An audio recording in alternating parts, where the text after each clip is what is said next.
Hey guys, it's Zach, your baby cinephile. When I saw the teaser trailer for this movie last year, I was immediately on board because of the tone and the stars involved. Sophie Thatcher and Jack Quaid are two of my favorite young actors who are doing it right now. The chemistry between them leapt off the screen of the trailer. Just off that teaser trailer, I saw enough and I know I would see this movie. But I decided to watch the official trailer anyway, which spoils the film's twist and hook, which I know me and many people were disappointed. But I'm here to tell you that this movie has more in store for you than the trailer led on, even with it dropping like the big twist in it. And if you haven't seen the trailer, I would say avoid all marketing. Here I'm gonna try to avoid all the bigger twists and kind of give you a general idea of what you're getting into. When you go watch this movie, what I will say is what you're gonna experience is the first great horror thriller film of 2025. Let's fucking go! Let's fucking go. Really great dark humor surrounding relationships and the dynamics of relationships, whether it's romantic or just friend-like, and how those dynamics can be either really intense or be really funny, and some themes that in a different tone could be very scary, but here can get some really good laughs out of you. This movie is produced by Zach Greger, the director of Barbarian, one of my favorite films from 2022, and I can see that he really worked closely with Drew Hancock, who's a writer of this movie and his first time directing, crafting the feel of the film. Like Barbarian, where that movie had this levity to it, but also was still scary and thrilling, this movie has that similar tone, even kind of a similar look in terms of the cinematography and how the movie feels. It tackles multiple genres all at the same time, but seamlessly. It weaves through the intensity and the levity really well. One moment you're laughing, and one moment you're gasping. With the tone going from intense and funny on a flip of a dime, the movie and that tone is bolstered by the cast. Sophie Thatcher and Jack Quaid are the stars here, the ones on all the promotional material. They're the ones mainly showcasing the trailer,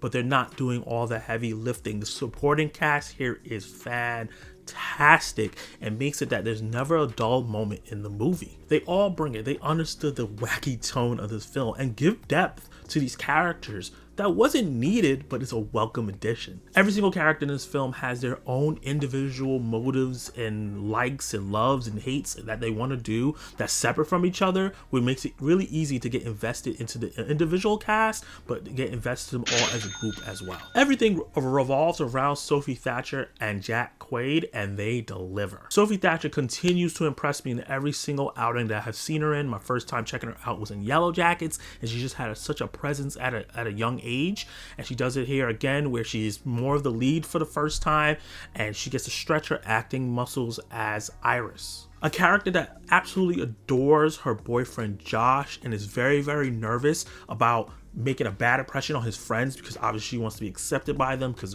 they're close friends. But what she doesn't know is that they're setting her up for one of the worst days of her life. With everything getting turned upside down and inside out, she's a part of a scheme that she did not see coming. Quaid's performance in this film reminds me of Hugh Grant's performance in Heretic. In that film, Hugh Grant did a really great job of using that charm that he usually has in like romantic comedies and dramas that makes you like him and making you like him at first and realize, oh crap, he's the villain. In this movie, similarly, Quaid uses his boyish charm that he brings to every single role that he has and use it and weaponizes it to give us a false sense of security as the audience, and then slowly shows you that he's the biggest piece of shit of 2025 so far. And the movie's absolutely gorgeous, from the cinematography, the set design, to the way they use the wilderness and the set pieces that they had, and even the clothing. Everything was very stylish and nice and popped with its colors. The movie also has a banging soundtrack that's very 2000s, which was really great because this movie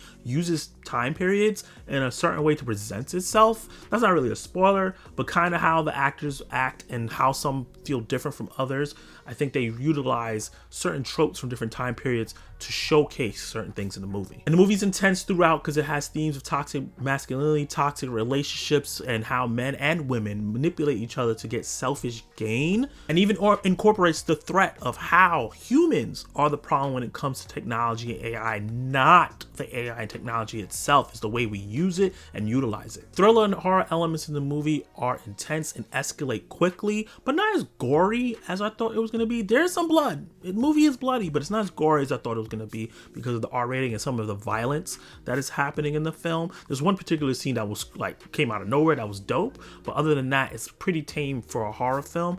But I still really enjoyed my time when it came to the intense moments. Because the movie starts off pretty light and gets intense throughout, but the gimmick that they spoiled in the trailer is used very, very interestingly and very well throughout the movie in innovative ways. Amidst all that, the movie never forgets to have fun. I laughed throughout the film. I even gasped through moments through the film where there were certain reveals and certain like action that happened in the movie and twists and turns that happened in the film that surprised me, because the movie is much more than the twist that they spoiled in the trailer. It has a lot of different surprises and different story elements to really gravitate and engage with the audience, so you're really locked in when you're watching. And I think the best part of this movie, even though it looks great, it sounds great, the acting all across the board is great, and the direction is really, really solid, is actually the script from Drew Hancock. I think he does a really good job of making a very witty script that escalates as you lead to the finale, and it pays off for people who are paying attention to everything that happens in the environment, the dialogue, what people say, and what people are wearing, and what people like do and act when certain things happen. If you're paying attention to the movie, it pays off in the end, which are some of the best kind of horror films that you can watch. It's the best kind of thriller movies that you can watch. I love the horror genre, but a lot of horror movies end on a dour note for the most part, which makes sense because they're horrific situations. But this one, while still being a horrific situation and being thrilling, is still a crowd pleaser because how fun the movie is up until the ending moments of the film, and we really get to see that these days. So I highly recommend checking out Companion when it comes out on January 31st. And with that said, I'm going to give Companion a B. Question of the day is, what is your favorite romantic horror film? Drop your answers down below and let me know. You can watch more of my content right now.